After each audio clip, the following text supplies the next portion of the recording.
Are you paying for your kids to go to college so they can drive a cab?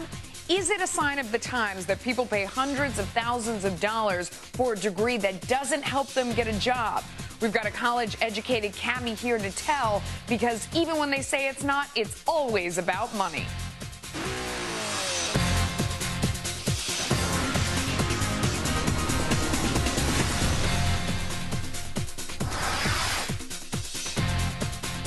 First tonight, everyone is talking about Chris Christie today. We're going to get to that scandal shortly. But we are starting with something else people are really talking about. Is the cost of college worth it? Right now, the increase in taxi drivers with college degrees, it's multiplying quickly. 40 years ago, less than 1% held college degrees. Today, more than 15% of taxi drivers have college degrees. Is this what people go into debt for? My first guest, Pradeep Bhowmik, has a master's degree in software engineering. He's been driving a New York City cab for 6 years. Thanks for coming out and joining us. Thank you. You know, software engineering, this is something we're telling people almost every day on the show. These are the jobs that are out there and going begging right now. I don't understand. Have you gone out and looked for a job in software engineering, or how did you end up driving a cab? Well, I have gone through job interviews for a while, and recently I've just given up because it's just the job interviews I go for, they want many years of experience, and plus on top of that, many of these jobs are contract-based. With me, my wife is also going to school, and 2 kids. I just can't go for a job with a contract base giving me 6 months or 1 year, and then I don't know if there is going to be a job available for me for after that. Would you be making less money in the short term? I mean, are you making more money driving a cab? Very less, very less, without any health insurance or benefits.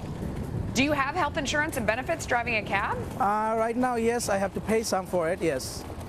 So it sounds like this is a better job. Does it make you wonder why you went to college to learn to be a software engineer? Exactly. I'm paying for my college loans right now, about over $50,000.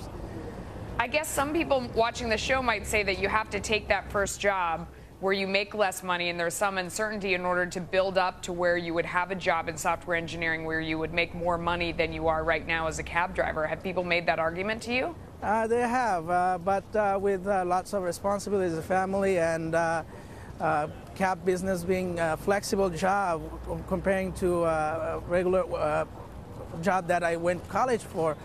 I mean, I have taken that job, but the salary they're offered, $35,000, $40,000, living in New York City with the starting salary, it's just not, I cannot afford that. I mean, I guess the bottom line, and the thing that I bet everybody out in our audience is wondering is, do you regret the fact that you went to college? I mean, that's a hard thing to say in this country. You know, the president, a lot of people say that that's the ticket to the American dream, to get your education and to go to college. Do you think that's not true? Well, when I took the major in software engineering, the software engineering field was booming, and I was thinking that once I get out, I shouldn't have a problem getting a job in that field. But yeah, I don't regret it. I still think that I have a chance. Once in a while, I get information. I try to go for it. I apply, go for career fairs. But no, I really don't regret that I went. But the bill I have to pay still, that one I am struggling with still.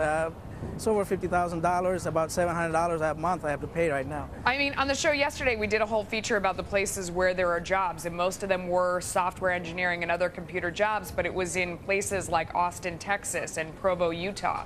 Is maybe the problem that you're in New York City? I mean, do you need to move to a different place to pursue your career? Maybe I have to. It's just I have a lot of ties in New York that I have to cut to make my move. What about your kids? I mean, what advice would you give them? They're young. I mean, I understand. I think they're both one's 6 years old and one's less than 2 years old. I mean, what would you tell them about their future and what would make things work? I mean, are you saving money to send them to college, given what your money bought you? Yes, I'm definitely saving some money for them, but no, I have no regrets. I will still advise them to stay in school, that there are still opportunities going to be available, and I'm optimistic about this economy, that it's going to go up and more jobs will be available in the future. It's just the present time is a little bit struggling, but I'm still optimistic about the future. So I mean, it sounds like you're in part blaming the economy. What do you see doing in the future? I mean, do you plan to just, drive a cab for indefinitely? No, I'm not looking to drive a cab for a very long time. My wife, she's going to college, and she just recently actually finished her master's. So two people working in a family helps, and maybe then I can take a pay cut and then get something somewhere else. Okay, she just got a master's in what? In psychology. Wow. Okay. What is she going to do? She's looking into going to probably a great advisor, counselor. Yeah, I don't want to cast aspersions on cab driving because all work is honorable, and obviously, you're earning more money than you would in other fields, and that's why you're sticking to it. So our point is not that what you're doing is not great. Right. It's that you spend a lot of money getting a college degree that you're not using, Exactly. and especially in a field where there's supposed to be a lot of openings. So I think that's why this is interesting to our audience, because maybe college doesn't always pay. It's Exactly. a decision you have to make about the debt. Thank you for coming on and sharing your story. It's really enlightening, and best of luck to you and your family. Thank you very much. Thank you for having me.